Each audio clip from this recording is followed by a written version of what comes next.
Om Namo Bhagavate Vasudevaya. Om Namo Bhagavate Vasudevaya. Om Namo Bhagavate Vasudevaya. Savai Ratnang tu tadrishtva. Atma Ishvaryati Shayanam. Tannadriyatagnihotriam.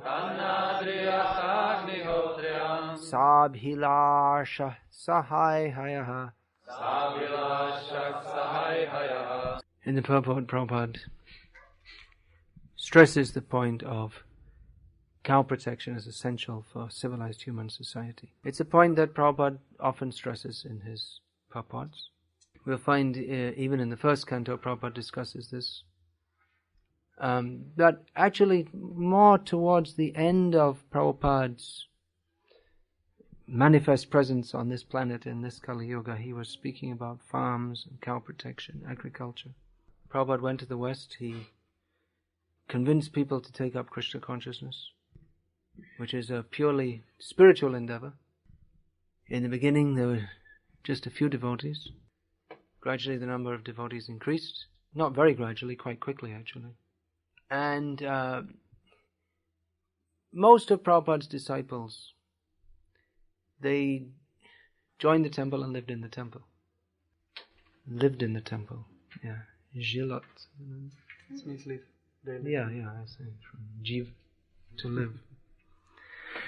So that was it. If anyone wanted to take up Krishna consciousness, we'd tell them that whatever you're doing, just leave it and come and join the temple. Although Prabhupada even at that time spoke about people can be devotees in their homes, we didn't imagine how that could be possible, by and large. I was living in London in it was 76, 77, like that, 75, 76, 77. There was one devotee there who was a medical student from India. He was Prabhupada's, my godbrother. So he was sometimes in the temple and sometimes not in the temple, but we thought he was a little odd. Why is he not living in the temple? Now, another of my godbrothers, I used to see him at the weekends only, and I thought that was a little strange, and I asked him, how is that? He said, because I'm studying at university. I said, why? He said, well, Prabhupada told me to. He said, because I'd already almost finished the course when I came to this Krishna consciousness. So Prabhupada told me, you finish it, and then you come and join the temple. That's Mahaman Prabhu, who's temple president in Vrindavan now.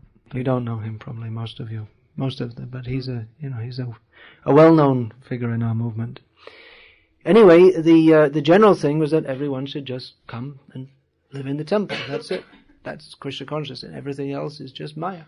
Even there was one incident I'll relate, that one of our brahmacharis, he's a grihastha now, Kripa Moy Prabhu, he's a leading figure in our movement in England today. So he was out doing book distribution in London, and he came back early. And behind him there came someone also. He was yelling and screaming, this is bogus, this is Satan, this is Hare Krishna, all this kind of thing. So Kripa Moy Prabhu had been doing book distribution. This man came up and started harassing him like that. It was quite not unusual in those days. So he tried going to another place and he followed him there. So he thought, well, it's almost lunchtime, I might as well come back to the temple because it's right in the heart of London, take a little prasad and go out again. This way I'll lose him. But the man came right in the temple and he followed him right in the temple. So it just happened that standing there was the brahmachari who was the temple president. His name was Prabhavishnu Das Brahmachari. I think you've heard of him. He's a sannyasi now. So he said, stop! And man, he just stopped. What are you talking about? And he tried to say something. Just by Prabhavishnu was just so authoritative, he was just all of a sudden, he was just living outside. They said that either not as fortunate as devotee 12 months, although there may be lack. But still there are many people who understand actually there's something seriously wrong with modern life. But they can't really find, what's the actual problem. And they try to make stopgap solutions. This is a term that Prabhupada used. You know what that means? It means a temporary solution which isn't really a solution. It's just the immediate problem, you try to solve it, but there are millions of other problems which are just certain to come and overwhelm you. Just like, for instance, there's a gang of people outside your house. Your door is open, there's a gang of people come to kill you. So close the door and turn on the TV. It's a stopgap solution because it stopped them temporarily, but they'll break down the door and come in and kill you anyway. So people have seen there's something wrong in society, and therefore they try to make things better. So there is for instance, the green movement, in which they try to make the factories less polluting and like this. And they try to stop atomic experiments, explosions. And there are New Age gurus, just like, for instance, Mr. Stephen Covey, who perceive that in general human dealings there's often some level of nastiness which is not necessary. So they examine human behavior and they suggest how we can organize ourselves and behave with each other in a manner that will be more pleasing and beneficial for all of us. So they're trying to trying to make society better. However, although their endeavors may have some beneficial effect, it's limited beneficial effect, because none of them have really analyzed the problem to its very depth, that the whole setup of society is mistaken. That as long as we have this kind of economic system, then you can say be nice to each other and smile at each other and don't pollute and this and that. But it's not the basic setup of society is itself the cause of so many problems. So like that, Stephen Covey or someone like that gives some guidelines on how to live and act in a better manner within the corporate system. But Prabhupada's revolution was to point out that the corporate system itself is a total aberration on human civilization. It means an unwanted deviation from the normal. That this is not human civilization. That the whole way of life, the whole mode of life in itself is mistaken. And therefore, Prabhupada, he suggested just, cut right out of this system.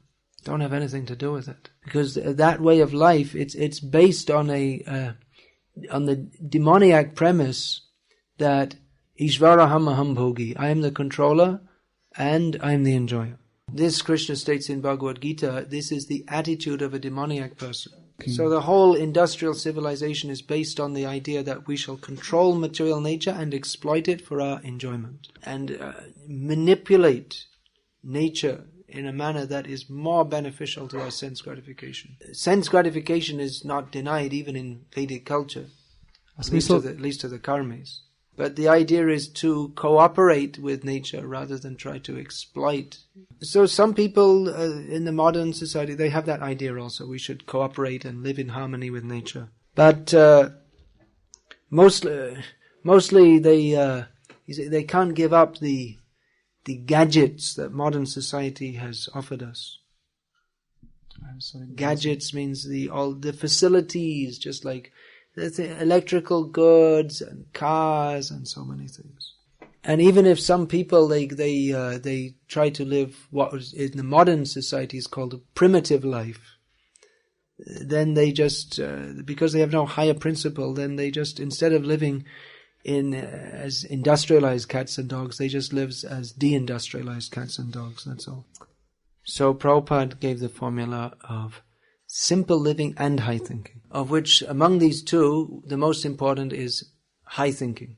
If you can maintain your high thinking even living in the complex society, that's acceptable. It's not compulsory that everyone has to immediately go and live on the land. But because for most people it's just because the way society and the way of life is set up, it's difficult to do so, Therefore, Prabhupada wanted to set up these farm communities. Again, simple living itself is not the goal, but it is a means that, when coupled with high thinking, is very conducive for that high thinking to develop. So, I'm not saying that, you all have to immediately do that, but you should at least, everyone should understand Prabhupada's instructions in this regard and at least think about it. Because if you start to think about it, then that is the first stage, thinking, feeling and willing. You think about it, you consider it, and then you could do it also. Because those who are living in the temple as brahmacharis or brahmacharinis, they're not going to be, most of them probably won't remain in that position forever. So then when the question of married life comes, then there's a question of, maintenance. So we always think of maintenance in terms of income. That is the conditioning that we have from the way we've been brought up. We think that you have to get money because when you get money, then only you can get food, clothing, shelter and all these things. So we think you have to get money, you have to earn money by doing business or doing a job or something, then only you can maintain. But in God's arrangement, money is not required for these things. You take directly from the land, food, clothing and shelter, all these things are arranged. So at least you can start to think about it. Recently I was in Dubai where there are many Indian people living there and working. Dubai. V Dubaji, kde žije mnoho indických lidí, mnoho Indů. Working means working. So, I began the lecture by saying that Srila Prabhupada gave to devotees living in the temple a program of sadhana, which is about 6.5 hours a day. If you take the morning and evening program, 6 to 7 hours a day. So I asked, there was a big audience, a few hundred audience, or a big gathering, a few hundred devotees, and many of them initiated. And they're all working people, there's no ISKCON temple there. Working, and there's some are housewives also. There's still such a thing as a housewife. So I asked them that, how many of you perform 6 to 7 hours sadhana a day? 2 hands went up. It was 2 more than I'd expected. 2 Matajis, they must be staying at home and maybe their kids are grown up or something. Then I asked that, how many of you would like to do 6 or 7 hours sadhana a day or more? And as I expected, pretty much every hand went up. So then I pointed out, the reason you can't do what you want to do is because of the way of life you lead. You're so busy. They're mostly, they have these click, click, click, click, click. They click on the way to work when they're going in their car. Click, click, click, click. Not very good. If you don't know what it is, good. So I was saying that probably most of you are thinking, you're looking forward to when you can retire, then you could live in Vrindavan or Mayapur, and you can do plenty of bhajan, sadhana like that. You have to spend your whole life living a way that you don't want, and then when you're almost ready to die, then you can start to do what you do want to do, but probably you'll be so old and sick at that time that you might not be able to do it at that time either.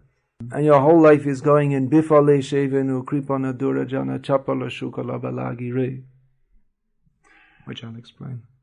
So your whole life is going in bifali shevenu, useless work, serving a kripana durajana, which means a miserly rascal. And most people in the modern age, they work for some multinational corporation, they don't even know who their boss is, they don't even know his name. A většina lidí pracuje v různých konglomerátech nebo conglomerates is a multinational corporation. So impersonal. At least previously, if someone was employed by someone else, they'd know who he is, they'd interact with him, and he'd be the landlord or whatever, the owner of the shop, and then there'd be some personal interaction. But nowadays, you don't even know the name of who your boss is or which country he's from or anything. So you're working for some Kripana Durajana, some miserly rascal. You don't even know who he is. For what? For Chapalashuk, for some flickering sense gratification. Of course, those who are Grihastha Vaishnavas, they're working to maintain their families in Krishna consciousness. But the fact that you can't live the life that you want to do, you can't dedicate yourself to Krishna consciousness in the way that you want to, is because we're trapped in the modern economic system. So we may think, well, it's very austere living on the land. And it is. But it's also very austere working your whole life, doing something you don't want to do for someone you don't even know, just to maintain your family. Most people, their whole life, they're doing some job. They don't want to do it. They don't find any satisfaction in that. But they're just forced to do it because they have to get some money to maintain their position of sense gratification. So Prabhupada was suggesting a completely different way of life for the mass of society. Just forget this whole modern civilization and go back to the way that people lived for thousands of years. But add to that Krishna consciousness. So at least you can think about it, and some of you can start to do it, maybe. I said in that lecture in Dubai, I don't expect anyone to take this up because you're all addicted to this way of life, but at least you can start to think about it, and then maybe gradually some of you will take it up. But actually some of the devotees there, they immediately thought, yes, we should start moving towards that. So some of them, they want to save up some money, buy some land, and then buy some land in India. There's no use buying desert in Dubai. And do that. So you see, here in Czech Republic also, the land is very good land actually. And as Prabhupada noted, and I was also noting as we came on the train yesterday, there's so much land which is not cultivated, overgrown fields. Prabhupada said we should, these fields which were not being used, we should just go and occupy them and farm them. And he said, well, what about the government? I said, never mind about the government, the people will support us. Prabhupada is very bold.